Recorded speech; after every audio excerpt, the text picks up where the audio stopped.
Hi students, this is the first of 3 videos that I'm going to be recording concerning scientific notation. So in this first video, I'm just going to show you kind of the basics of scientific notation. If you want to take a moment to pause here and go ahead and write down our learning target, how are numbers written in scientific notation? Now before we even begin talking about scientific notation, I want to kind of review with you what we know about powers of 10. So for example, if I give you 10 cubed, or 10 to the third power. By this point, from the first part of this unit about exponents, you've learned that 10 to the third power, if I expand that, actually means 10 times itself 3 times, which is going to give us a fairly large number here, 1,000. So 10 to the third power is equal to 1,000. If I made this 10 to the fourth power, then I would be multiplying an additional 10, and then I would add another 0, and I'd have 10,000. Okay, same if I said 10 to the fifth power, that would be another 10 I would multiply, and then I'd add another 0 to my product, and so on. Likewise, we also learned what happens when we have a negative exponent. So if I have 10 to the negative third power, you now have learned that that is actually a flip, and this actually means 1 over 10 to the third power. Okay, so we learned that in the beginning of the unit as well. And so what this really means, if I expand that out, is 1 over 10 times 10 times 10, which would be 1 over 1,000. Okay, and 1 over 1,000, that's 1/1,000th, is actually a very small number. Okay, so 1/1,000th means that I'm going to have a 1 in the thousandths place. So you guys know tenths, hundredths, thousandths. So this is what 1/1,000th would look like. So again, a very small decimal number. Okay, so you can see the difference there that exponents make determined if they are positive or negative. So your positive exponents are going to give you the larger numbers because we're multiplying by 10 repeatedly. Whereas a negative exponent is going to yield very small numbers because it's like you are dividing by 10 over and over again. So it's going to give you a small number. So I want to first look, before we even start talking about scientific notation, I'm going to give you a number. We're going to look at it. So let me give you an example here, 1.55. Let's say that I'm multiplying that by 10 to the sixth power. This is actually a number that is properly written in scientific notation. We're going to write it in what's called standard form, which means I'm actually going to calculate out this multiplication. So let's think about what you guys know about multiplying by powers of 10. So I see here an exponent of 6. And if I use the above example, what that really means is I'm multiplying 10 by itself 6 times. So 10 times 10 times 10, okay, 6 times. Think about when I have a decimal number, what happens to that decimal point every time we multiply by 10? So I'm going to actually rewrite this number here. I'm going to rewrite this 1.55, okay? And let's say that I am moving that decimal point, okay, every time I multiply by 10. So if I take 1.55 and I multiply by 10, what it's doing is actually moving that decimal point 1 place to the right.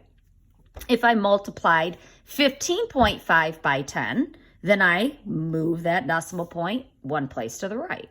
So what I'm doing here is I'm taking this number and I am going to be moving that decimal point 6 places because I'm multiplying by 10 6 times. So when I do that, so there was 1 move, there's 2 moves, 3, 4, 5, 6.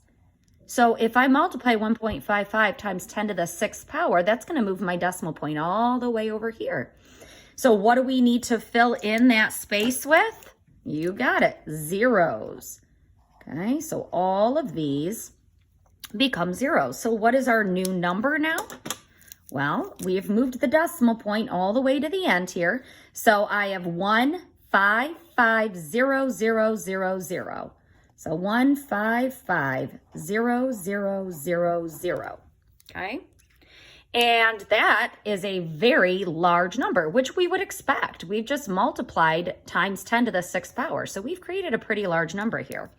So the way you know where to put the commas so we can make this number easier to read. So it's every 3 digits. So 1, 2, 3, comma, 1, 2, 3, comma. So this would read as 1,550,000. Pretty big number. Okay, so that positive exponent gives us a very large number. And again, this is a number that is now in what's called standard form. So whenever you're asked to put a number in standard form, this is what it's referring to. Now let's look at what happens when we have a negative integer. Okay, so we'll keep that 1.55 again. I said integer, I meant exponent, sorry.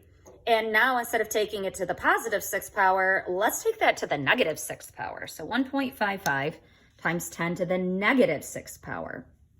So now my exponent is negative. And remember up here, we reviewed that when I have a negative exponent, what I'm really doing then is dividing by that power. So 10 to the negative 3rd power really means that I'm dividing by 10 3 times. So in this situation, what I'll be doing is really dividing this number by 10 6 times.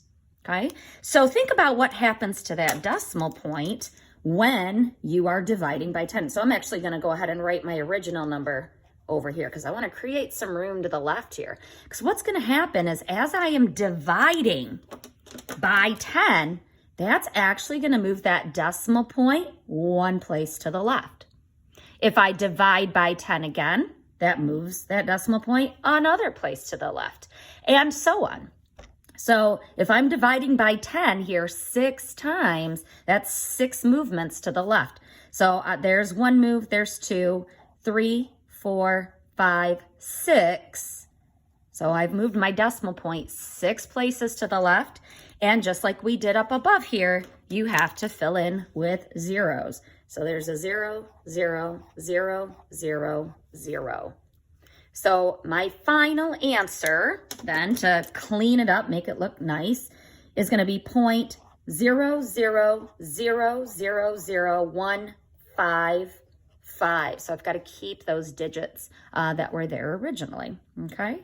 So 5 zeros and then 1 move to get around that 1 there. Okay. So again, this is just kind of an introduction to numbers in standard form. Okay, so this is actually a number in scientific notation. We're going to look at each of these a little more closely in the next 2 videos, but just to keep that relationship to the powers of 10 and what you know about multiplying by 10, okay, moving that decimal point to the right, and then dividing by 10. That negative exponent means you're dividing by 10. So then that decimal point is moving to the left, however many times you're doing that division. So there's a little bit of introduction to writing numbers in standard form relating to the powers of 10. I'll see you in the next video where we're going to talk about large numbers written in scientific notation.